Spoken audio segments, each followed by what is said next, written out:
We want to help them develop a language of recovery, and that includes a language of attachment and neurobiology and neuroscience. Now, we don't expect them to become experts in neuroscience or to go get a PhD in clinical neuroscience when they go home, although they could if they wanted to.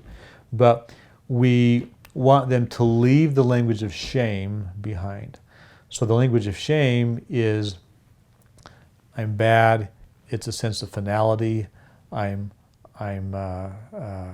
tainted as a person. I'm a failure. Those type of feelings and thoughts do not facilitate recovery. And there's a difference between toxic shame and healthy shame.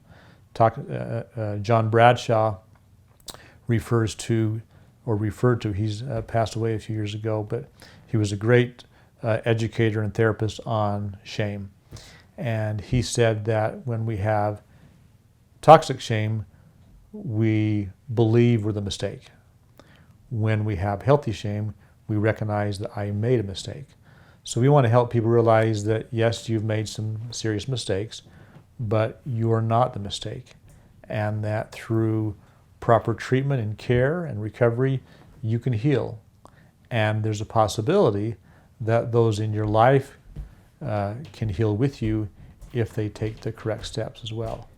So we want to help them get away from the toxic language, but then develop an understanding of neurons and dopamine and neural pathways and attachment and security, to help them realize that there's a way to talk in a healthy way that it outlines a roadmap of where they're going to go.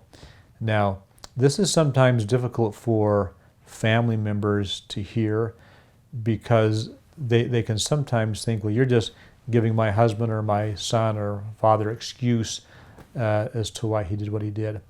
And we don't want to send that message at all.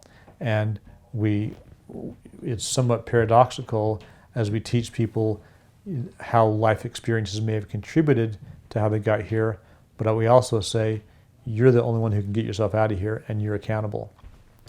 So we have to help them realize that, and help families realize that. But as they learn this language of recovery, then their thinking expands, and they can begin to think of things differently.